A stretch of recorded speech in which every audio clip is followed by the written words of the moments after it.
Good afternoon. This is Steve with Real Progressives. Today is a very, very special opportunity to speak to a personal hero of mine, someone who stood in the face of George W. Bush during the Iraq War, someone who has led the fight against American imperialism and has been a vocal anti-war advocate within our country.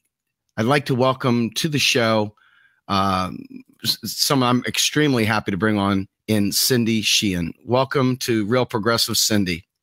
Thank you, Steve. It's great to be here. I just want to say, we have fires around in Northern California, so my voice is a little weird, so I might be taking a drink of my magic potion once in a while.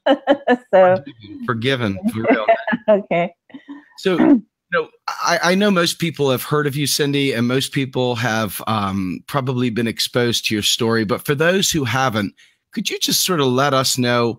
I mean, you know, in 2004, your son Casey was lost in the Iraq War, and that's got to be traumatic. I'm a father of 9. Wow. My firstborn son just joined the Army, to my heartbreak. Yeah. Tell us a little bit about your story. Okay. You're breaking up just a little bit, but I can get the gist of what you're saying. Can you hear me okay? I hear you just fine. Okay, great. So, yes, my oldest son, Casey, joined the Army in 2000. He was 21 years old. We weren't super excited about it. And, you know how you just said your son joined the Army. So the kids are going to do what the kids are going to do. And as a family, we decided to support his choice, even though we didn't like his choice. And then we all know in 2001, 9/11 happened. And then in 2003, the United States invaded Iraq after it illegally and really strangely invaded Afghanistan, because Afghanistan didn't actually attack us on 9/11. And then in 2004, Casey was deployed, and he was barely in Iraq for a week in Baghdad before he was killed on a mission that he was forced to go on, by the way. He was a mechanic, and he told the sergeant he wasn't going to go on that mission, but he was forced to go, and he was just killed minutes later. And so that's been over 14 years ago now. And after Casey was killed, I got fired from my job. I was working for Health and Human Services, ironically, in Napa, California, and they said I was taking too much time off, so they fired me. And I just started trying to make connections with people who felt the same way I did, because as you know, there was a huge opposition to the U.S. entering the war in Iraq in 2003, but once the U.S. entered it, the opposition kind of fizzled out. So I was trying to find people I could connect with, and then in 2005 is when I decided to go to Crawford, Texas, and ask George Bush what noble cause. Everybody was dying in the Middle East, and he didn't meet with me, so we set up camp. And here, that's been 13 years ago. August 6th was the first day we camped in Crawford. And the wars, Obama, you mentioned I protested Bush, but I also protested Obama. Obama took 2 wars and expanded them into 7, being the overachiever he is, left a legacy of carnage when he left the White House, got the Nobel Peace Prize, by the way. And so we just figured at the beginning of this year, when the Women's March, we call it the Liberal Women's March, the Chauvinistic Women's March, refused to address the issue of war. And so they said, well, Cindy, we appreciate that's your issue, but it's not our issue. And we'll never address that issue till all women are free. Well, what they meant, all Democrat women in the United States were free from Trump. That's actually what they meant. And so we believe that our movements have to be internationalist, and we won't stop until all women on this planet and their families and their communities are free from U.S. occupation and oppression. That's fantastic. I'm like really taken by that. So, Real Progressives, we're trying to build something here as well. And we have 7 knowledge areas. And one of the key knowledge areas that we have is a peace with justice plank. Mm-hmm. And what you're doing for us is phenomenal, because we have people in Australia, the UK, all around the world, really. And to see the way that we just bomb, with almost indiscriminate care, mm-hmm. It's just unfathomable to me. And now that my son is there, all I can think about is, for what? Really, seriously, for what? Right. So, well, I'll tell you what it's for. It's for the military-industrial complex. It's for profit. It's for domination of markets. And it really is. If the United States is not an empire, then what is an empire? People say, oh, that's such an old-fashioned word. But the United States has 1,000 bases in over 130 countries all over the world. And like you said, we're dropping so many bombs. The bomb makers are getting nervous that they don't have enough material to make more bombs. Obama dropped 26,000 bombs the last year of his presidency. And from what I understand, Trump is doing even more. And so we just refuse to be dominated in a country that puts profit over people's lives. And not only is the United States bombing and occupying countries around the world, that we're militarily occupied here. We can't get away in the United States. We can't go over 50 miles without bumping into a military installation of some kind. And I'm including recruitment offices, which we as activists should be opposing recruitment. But what are we going to tell our young people? There's no good jobs. There's very few training programs, vocational programs. College is astronomical for working class and people of color and poor communities. So what do we have to offer our children? Well, that's why we have to stop the Pentagon. The Pentagon consumes human resources, monetary resources, trillions of dollars in debt because of these wars, the United States is. The Pentagon is the biggest polluter. If it were a country, it would be the #1 polluter and the #1 consumer of fossil fuels. It has to be stopped. That's why it's our target. It's a great target. There's so many things actually you said right there that I'd love to unpack. One of the biggest things that we're fighting for is a federal job guarantee. Number one, it takes the teeth and it takes the resource out of the military industrial mm-hmm. complex, mm-hmm. provides people an opportunity to do something other than go kill themselves or kill someone else. Right. The other thing is that we're fighting for student debt elimination and free college. I mean, right. These are things that just are common sense. But the other thing you said that I want to try to maybe not dig too deep on, because this isn't what we're here for, mm-hmm. but this whole idea of debt. We are a monetarily sovereign nation, and we create our own currency, and we created this false scarcity narrative to keep the littles little, to keep mm-hmm. the littles from asking for more. Right. And I watch this happen day in and day out, and they keep us begging. And that's why our kids jump to the damn military as this false narrative of scarcity, this false fear. And we've been in debt since day one. There's never been an issue with our debt. And they do this on purpose. They do this to keep us about that big, scared to death of our own shadow. And it keeps fueling this war machine. And I mean, it also fuels the xenophobia and all the other nonsense that goes with it. So I really do commend you on taking this battle. Tell us a little bit about what we can expect at this. It's more than just a march. We had talked a little bit offline. Mm-hmm. So you have some teach-ins and you have some, meet and greets and stuff like that on the 20th. The march is on the 21st. Mm-hmm. Talk to us about the logistics of the march and what you plan to accomplish. Great. So I'm getting an echo. Wait a minute, it just went away. Okay, so it is the weekend of the October 20th and 21st. We chose the date of October 21st for the march and the rally at the Pentagon because it is the 51st anniversary of a massive march anti-war march and rally in Washington, D.C. The 20th was the big march in D.C. The 21st was the march on the Pentagon. And I don't know if you've seen the pictures of the protesters putting flowers into the guns of the National Guard soldiers and stuff like that. So we chose that date. We chose it shortly after the liberal women's march, the chauvinistic women's march that was in January. So we've had plenty of time to organize it, and we have been getting some massive and great response. I think people, and I don't think it's because Trump is president. I think the women's march, the other one, is so successful because it's against Trump, and it's a get out the vote rally for the Democrats.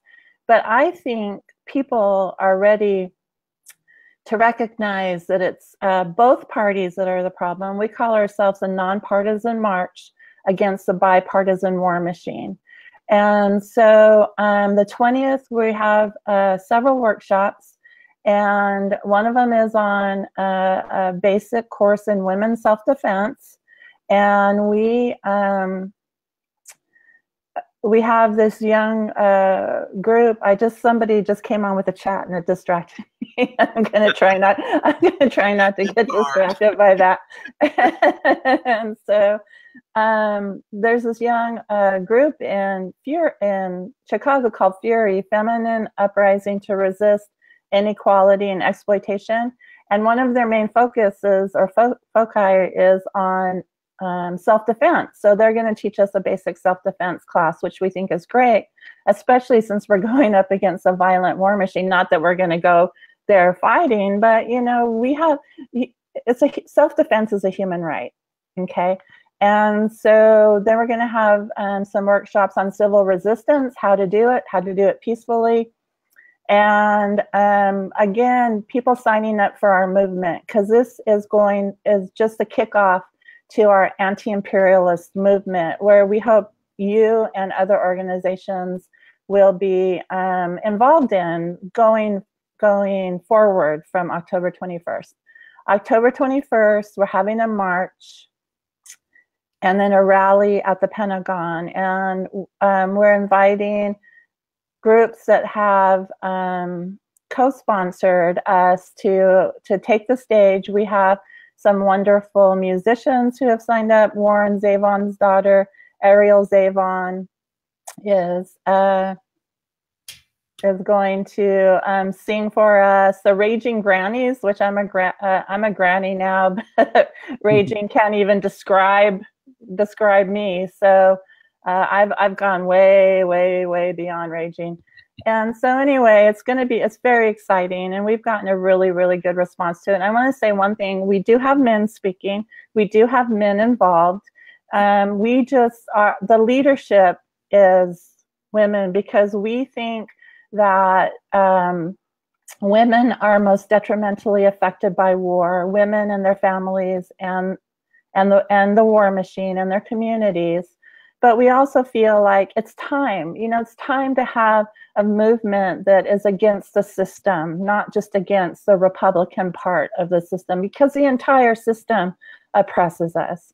And we have a manifesto that talks about these things: free school, and good and well-funded school from preschool to university, healthcare, housing as a right, clean food, not just a guaranteed job, a basic guaranteed income. And it's been shown that these things are actually promote prosperity. So we're saying not peace through strength, not even strength through peace. Security is what we're looking for: economic security, physical security, environmental security. I want a planet for my grandchildren. Yes. And I want economic security for our families and our communities. And I want peace for the whole world. And so we're being joined by people who have these same urges. And we think that these urges are urgent. I like that. I like that a lot. So, you have a podcast as well. I was checking this out earlier today, and you're just a very active individual. Talk to us about Cindy Sheehan's Soapbox. Well, unfortunately, Cindy Sheehan Soapbox has kind of become a hobby this year because I've been so busy organizing the Women's March on the Pentagon. And I've been around the country and around the world talking to women's groups about this. I've been to Cuba and Japan, and the women in both countries are very excited about the Women's March, and they do solidarity events with us. But Cindy Sheehan Soapbox has been going, I'm RP without knowing it. I don't get that. You're one of our people. That's what she's saying. She said we're very, very aligned. Well, yeah, I think very so. aligned. It's a compliment. Right. Okay. I get you. So Cindy Sheehan Soapbox has been on the air since 2009, the beginning of 2009. And we say we're on the air and in the streets because the activism hasn't stopped, being out in the streets, being around in communities. I rode my bike from California to Washington, D.C. in 2014 to stop, to go really slow and stop and actually talk to people about these issues, etc. So people can check out Cindy. I have great guests, 10 years of archives that people can check into. It's where I put my articles, and it's also clearinghouse for activism too, if people want, to be plugged in. But then the Women's March on the Pentagon, our website is marchonpentagon.com, and Cindy Sheehan Soapbox, if people just put in Cindy Sheehan Soapbox, they'll find the podcast and the blog. I can't hear you. I'm going to go ahead and share that just real quickly so people can see the page momentarily. I put this up there, you all. I have the link in the actual description of the show. I recommend, if you're interested in peace and you're interested in growing a more equal society, go ahead and check it out. There's a lot of good information there. And we need volunteers for the weekend of the 20th and 21st. We need donations. We're selling shirts right now for the Women's March on the Pentagon. So there's many, many ways to help. And if you can't make it to Washington, D.C., which many people can't, I think that's one of our problems. Our so-called central government isn't central. For me, it's like way across the country.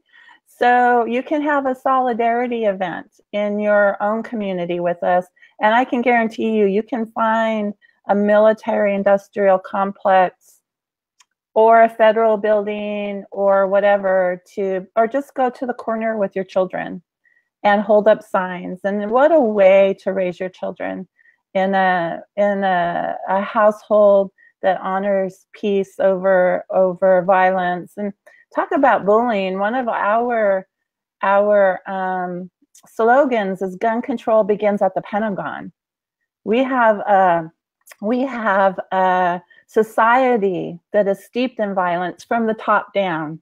So we want to teach our children peace. We can't say, well, don't look at what your government is doing and act better than your government. Well, we can say that, but we have to work to change what the U.S. government does all over the world, and which completely affects our homes and our communities here in the United States. And it doesn't affect it in a good way. No, I agree completely. I mean, I look at the way the kids are, and, I live in a very rural area, and there's a lot of flag waving and guns and so forth. And it's part of the culture. It literally is as embedded in the culture as anything else. And you listen to the music that goes with it, and it all kind of blends together. The aesthetic of the entire environment is built around this granddaddy's rifle. Everything builds towards this.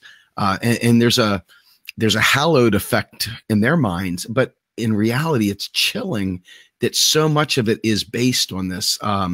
But in any event, you had said something that I thought was interesting, and you said that self-defense is a human right. And there is a difference here between being violent and being an aggressor and so forth. And self-defense. We've lost sight of that. The lines have blurred so much. The differentiating. What is your definition, if you will, of self-defense? And when you're done with that, I will go ahead and close up. But I think that's just an important distinction for people to hear. Well, look at my own son was killed in Baghdad, Iraq. What was he doing there? I don't blame the people of Iraq, the person who actually shot him.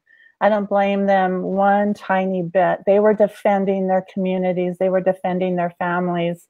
Self-defense is protecting yourself from physical aggression. And as a woman, it's also protecting ourselves from, assault,